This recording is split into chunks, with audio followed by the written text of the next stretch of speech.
Hi welcome back to Ranju's cafe. ഇന്ന് നമ്മൾ മാമ്പഴ പുളിശ്ശേരിയാണ് ഉണ്ടാക്കാൻ പോകുന്നത്. വളരെ എളുപ്പത്തിൽ ഉണ്ടാക്കാൻ പറ്റുന്ന ഒരു റെസിപ്പിയാണ്. അപ്പോൾ ഇൻഗ്രീഡിയൻസ് എന്തൊക്കെയാണ് വേണ്ടതെന്ന് നോക്കാം.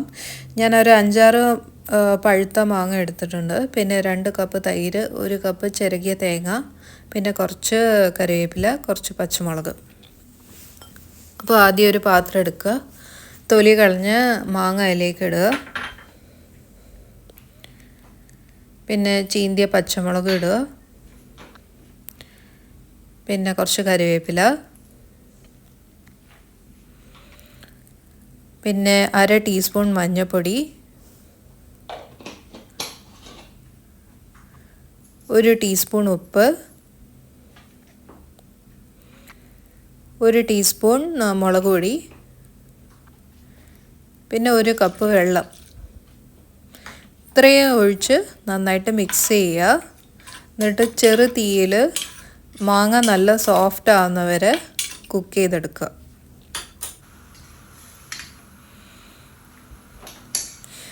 അപ്പോൾ നമുക്ക് തേങ്ങ അരപ്പ് റെഡിയാക്കാം. അതിനായിട്ടൊരു മിക്സി ജാർ എടുക്കുക.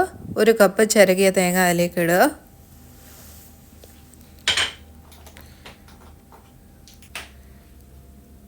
പിന്നെ 2 പച്ചമുളക് അതിലേക്ക് ഇടുക. പിന്നെ കുറച്ച് കറിവേപ്പില, പിന്നെ കുറച്ച് മഞ്ഞൾപ്പൊടി, പിന്നെ 1 ടീസ്പൂൺ ജീരകം, പിന്നെ 2 ടേബിൾ സ്പൂൺ തൈര്, പിന്നെ ആവശ്യത്തിനുള്ള വെള്ളം. ഇതൊക്കെ ചേർത്ത് നല്ല മഷി പോലെ അരച്ചെടുക്കുക. അപ്പോൾ നമ്മുടെ അരപ്പ് റെഡിയായി. നമ്മുടെ മാങ്ങയും വെന്ത് വന്നിട്ടുണ്ട്. ഇനി നമുക്ക് അതിലേക്ക് അരച്ച് വച്ചേക്കുന്ന തേങ്ങ അതിലേക്ക് ഒഴിക്കാം.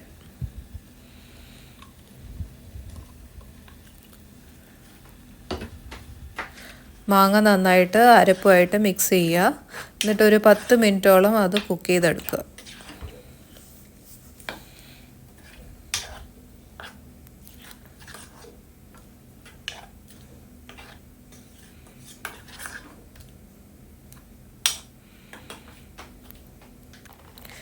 ആവശ്യമുള്ള വെള്ളം ഒഴിക്കുക. വീണ്ടും ഒരു 5 മിനിറ്റ് കുക്ക് ചെയ്യുക. അപ്പോൾ ഈ കുക്കാവുന്ന സമയത്ത് ഒരു 1/4 കഷ്ണം ജാഗരി, നിങ്ങൾക്ക് എത്ര മധുരമാണ് വേണ്ടത് അത്രയും വെല്ലം എടുക്കുക. എന്നിട്ട് അത് ഉരുക്കുക. എന്നിട്ട് ശർക്കര പാനി അതിലേക്ക് ഒഴിക്കുക. എന്നിട്ട് നന്നായിട്ട് മിക്സ് ചെയ്യുക. ഒരു 5 മിനിറ്റോളം കുക്ക് ചെയ്യുക.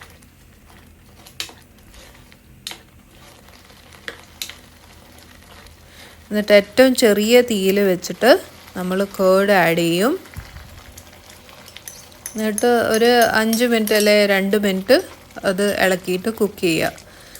തൈര് ഒഴിച്ചാൽ പിന്നെ അധികം കുക്ക് ചെയ്യാൻ പാടില്ല, കാരണം വെച്ചാൽ പിരിഞ്ഞു പോവും. കുറച്ച് നേരം ഒരു തിള വരുന്ന വരെ ചൂടാക്കിയാൽ മതി. നമുക്ക് താളിപ്പ് റെഡിയാക്കാം. 1 ടേബിൾ സ്പൂൺ എണ്ണയിൽ ഉലുവ ഇടുക, പിന്നെ കടുക് ഇടുക, പിന്നെ വറ്റൽ മുളക്, പിന്നെ കുറച്ച് കറിവേപ്പില.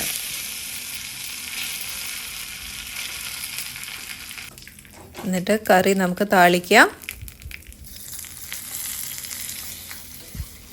അപ്പോൾ നമ്മുടെ മാമ്പഴ പുളിശ്ശേരി റെഡിയായി. എല്ലാവരും ഈ റെസിപ്പി ട്രൈ ചെയ്ത് നോക്കുക ഈ വിഷുവിന്.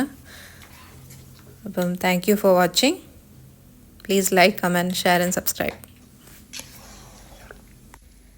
അപ്പോൾ എല്ലാവർക്കും എൻ്റെ ഹൃദയം നിറഞ്ഞ വിഷു ആശംസകൾ. Thank you.